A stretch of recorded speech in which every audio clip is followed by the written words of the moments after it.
मूरख ते पंडित करिबो, पंडित ते मुगतारी। बस्तो होए होए so ujro, ujro hoye so basoe. These words from Gurbani all have the same meaning. Allah meherban, gadha pehelvan.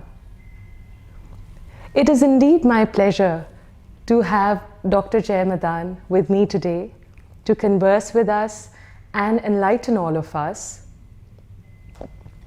She's a lady who has revolutionized the way people are approaching the subject of spirituality, connected with astrology. She's a person who has a knack of connecting specially with the youngsters of the nation, with a sense of new freshness and a tinge of beauty in that. Dr. Jai Madaan has heralded a completely new way of looking at traditionally followed concepts with a new perspective. For example, the kind of things that we've seen our grandmothers do, hanging green chilies and lemons at the entrance door. She has been able to bring it all back into our lives. Or whether it is the word Om, she's been able to successfully bring it home to all of us. Dr. Madaan, welcome. Thank you so much. It's such a beautiful feeling to have this conversation with you.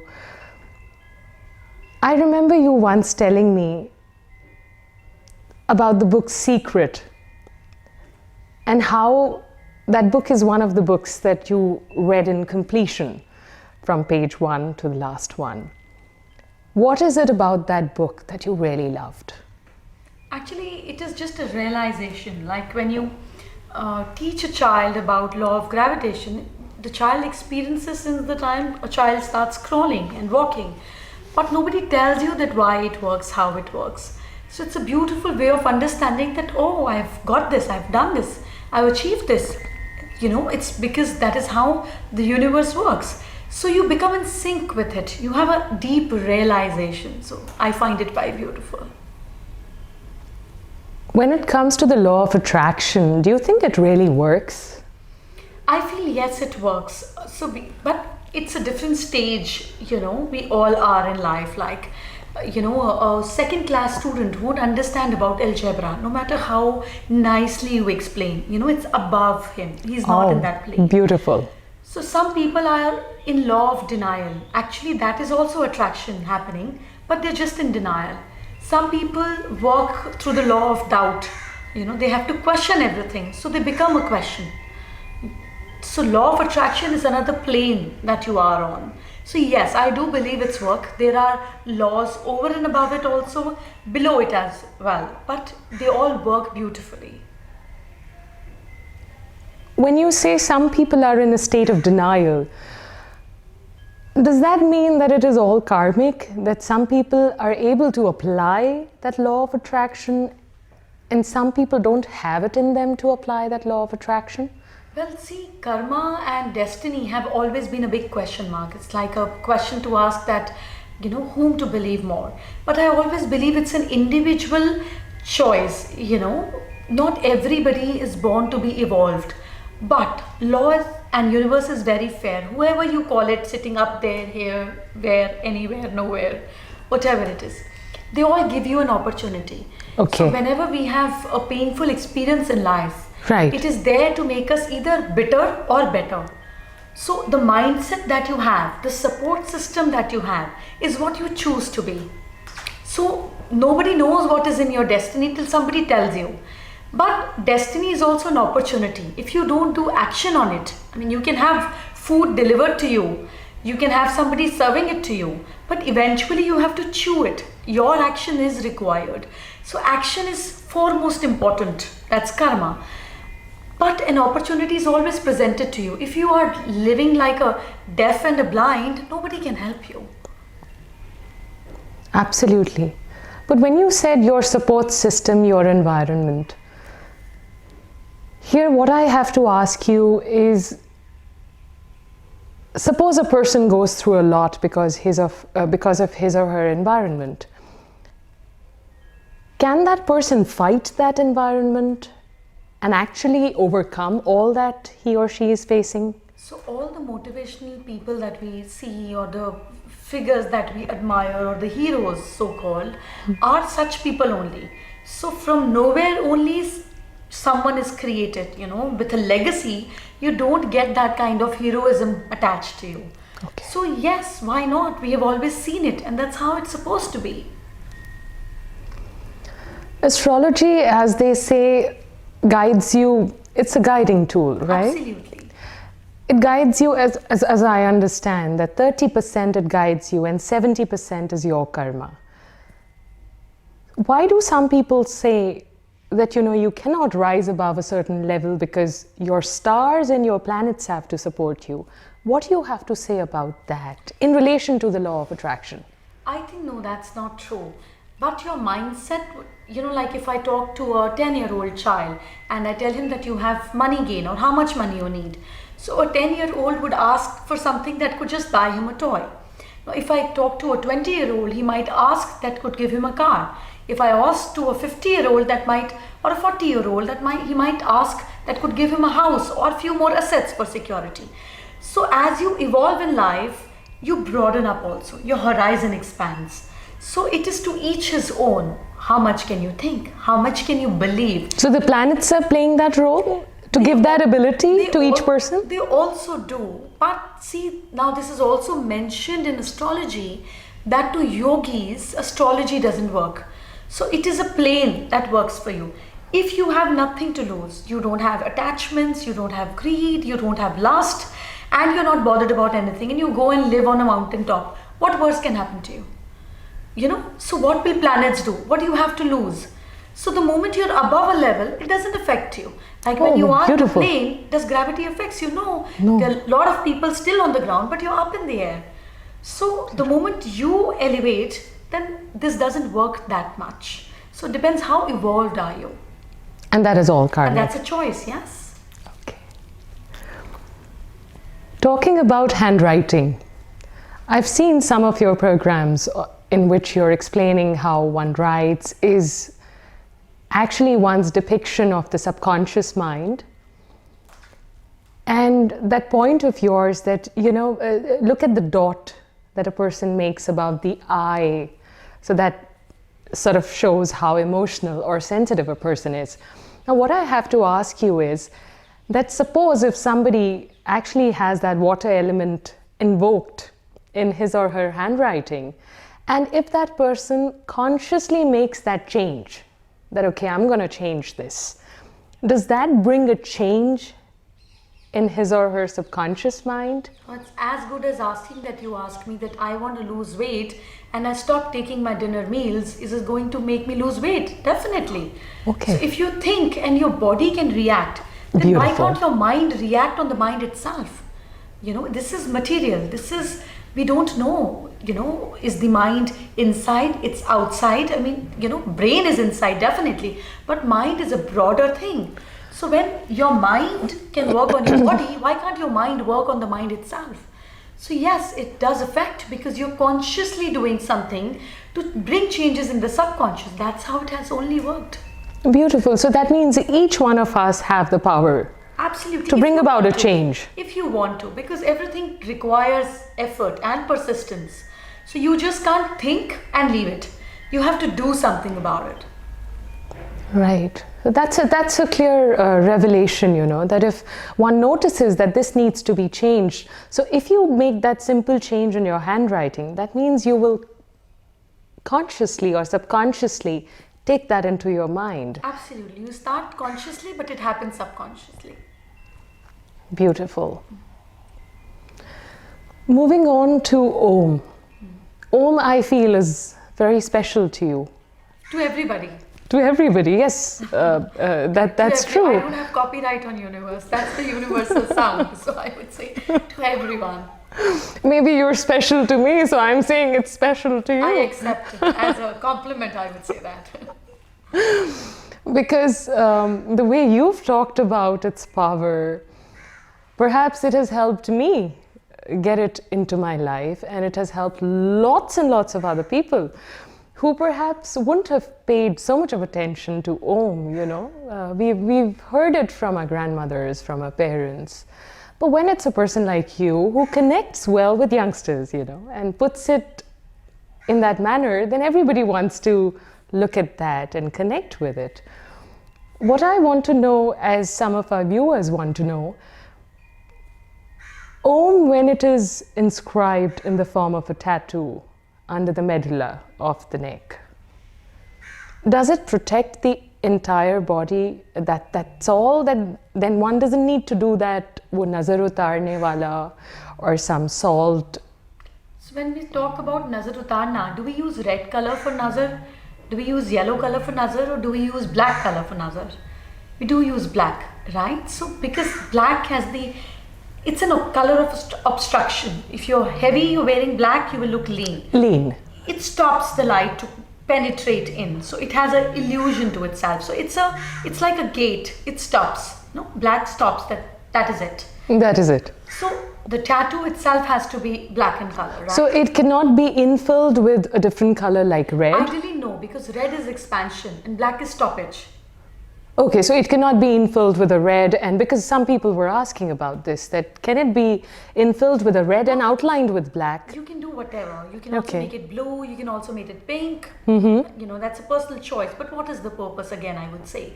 If you're going on somebody's death, like a chautha or a kriya, you're not going to apply a maroon lipstick or a red lipstick and go there. You're just going to plane it off, be simple and go. Perfect. If you're going for a gala event, you're not just going to take a plain face without combing the hair. So what is the requirement? That is the question.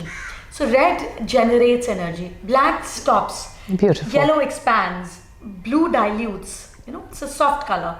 So what do you need for? As we talked about, this is the point from where energy enters the body. The medulla. Yeah, below the medulla. I mean, this gap beneath your, the head, the skull and this tailbone, there's this little gap. Right. Just press it, your finger will have a little suppression there. Okay. So that is the weakest point where anything and everything goes in the body. Right. So if you think bahut nazar lagta, if you think that you really get affected by evil eye, so you have a gate there. So that I want everything to be restrained by Om and coming in.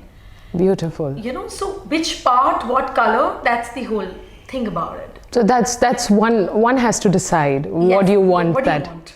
You can't have a crocin for headache. You need to have a Disprin for headache. And Perfect. for fever, a paracetamol or a crocin. So requirement and the supply decides everything. That's absolutely logical, and that's how it is meant to be.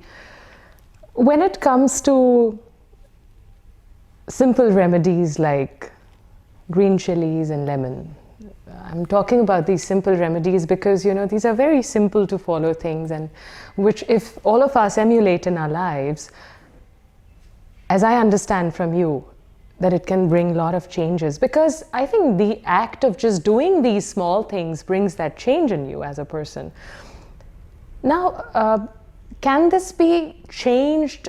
Okay, it has to be hung at the entrance door. Is there a particular direction in which it is to be hung? I'm not a very firm believer of lemons and chilies. Oh, because okay. I feel it's wastage. If you use that lemon again, don't do that to the poor lemon and chilies. But this is one of the remedies that you have shared with so many people, and people are following it. Because what we do for television and what I do for myself could be very different. So on my personal way, I would say that when you do that, please take the lemon seeds and the chili seeds and put it in the park so that there's something growing out of it. Just don't throw stuff because you're supposed to throw them. Okay, well, then I think I too need to understand this from you. That when you hang that at the entrance, is that not meant to absorb all the negative energy? But if you think everybody is going to throw their negative energy in the world, what is happening to that energy? Energy can't be destroyed. It can be only transformed. But what are you doing to transform your energy? What are we doing? We are not supposed to grab the part of it and throw it. It is our responsibility to also transform it if we are capable of. So like when people meditate, they throw out all the energies. When you go to a temple, you actually throw out your anxiety there in the temple. That's what the temples are supposed to be, or The purpose of temples or mosque or church is for the collective things to come collected, and through prayers, chants, Alter it's the energy. transformed. Yeah, Yes. it's transformed. So when you're hanging something like a chili on a lemon, the purpose is that when energy enters your home, it comes like a cluster. Yes. Like if I enter somebody's house, and I'm very fond of flowers. Okay. If I see flowers outside their house, I just stay there for a few more seconds. I observe the flowers, I enjoy seeing them, I absorb their color in my eyes, and then I go. So I'm stuck to what I like, what I am, you know. So when energy comes and enter your house, like think of it coming like a woman, and she sees one part of her like chilies, which is about aggression. It's like restlessness. What happens to you when you eat chilies? Bilkul. And lemon is about, you know, when you eat, it's like sour. You like, you know, it just Khatta, shakes you up. you know. So spice and sourness just stirs you. So anything that stirs your life remains outside of the house. That's the symbolic meaning of it. That's the symbolic meaning of it. That's we telling to our mind and to universe, I don't want it inside, please be outside, up there. Absolutely. And then I change it. But when you change it, rather than throwing it, if you put it under a tree, Okay. it will naturally grow and evolve. Beautiful. So you add something to the nature, you transform it, you just don't throw your negativity. Actually, this is something which is very special about this very special lady. She has, I think, enabled all of us to look at nature, the sun, the moon, the stars in a very different way. I mean, I think in this fast-paced world, we're all forgetting to connect with nature in some way. Is it right in a lot of See, ways? The way we are living, maybe 100 years before, we all used to live closer to earth, on the floor. Absolutely. So this space scarcity, I don't blame it to anyone, and we don't have a choice. Right. So we all go up now. So there's no connection to the earth. Connection to the earth. That is how we are reacting in a very insensitive way. So walking barefoot, connecting to earth is very important, because that's where the whole story is going. We are not in the sky, in the air, water or fire. True. We are on the earth. Whatever you want in life, whether it's fame, success, love, peace, joy, beauty, whatever, has to be here or on this earth. What are we giving back to it? And how do we expect without giving, I wonder. So that means you're talking about, well, before I delve more into this interesting side, just to finish that green chilies and lemon topic. So when somebody wants to discard it, is it better to just throw those things or plant them inside the soil and not just wrap them up in a newspaper or something and throw them in the bin, so that the negativity just goes away? See, because it's not burnt. The life is still there. The seed can still grow. Okay. So you're giving it back to the nature. Okay. So what do you do when you excrete? Do you collect it, wrap it in a bin and throw it? Or you just give it back to earth? Give it back to earth. Yeah. So why not that's the best way. Our body also excretes. There's so much of crap inside which you throw every morning or evening or whatever. Absolutely. So doesn't it goes back? So why can't this go? So the best thing is to just put it in the soil and let it just flourish Just into. put it under a tree. It will naturally grow. Oh, beautiful! Just this The chilies is raw, going to- yeah, the that's how chilies and the lemon. Yeah, as it is. just bury it. It will grow. Has to grow. Oh, very nice. And then just change Anything it. which dries, it just splits up. That's how nature works. No, nobody's planting trees out in the jungles. It's all natural. And put a new one every Wednesday or Thursday at your entrance Up door. to you. Yeah. It's up to you. If you believe in it, like you said. There are thousands of other ways to remove negativity. Sprinkle, little water, holy water, have salt water, sprinkling or cleaning and mopping the floors. But so there's so much more we can do without wasting much also. So my purpose is that just don't drain things. Drain Reuse things. them. So do it all consciously. Whatever you're doing to better your life, do it all consciously. Yes. You know, this negativity and positivity, there's a lot of talk, I think, these days about positive vibrations, negative vibrations, the aura of a person. I've heard you talk about that in a lot of your videos. Does it actually exist? I mean, this repulsion when we meet certain people, their aura, we just don't like them. And certain people, you just get so attracted to them. Are they blessed by the universe because of their karmic history, or what is it? As an astrologer, can you just throw a little light on this? So people do get attracted to negative vibrations and negative people also. Otherwise, why would they exist?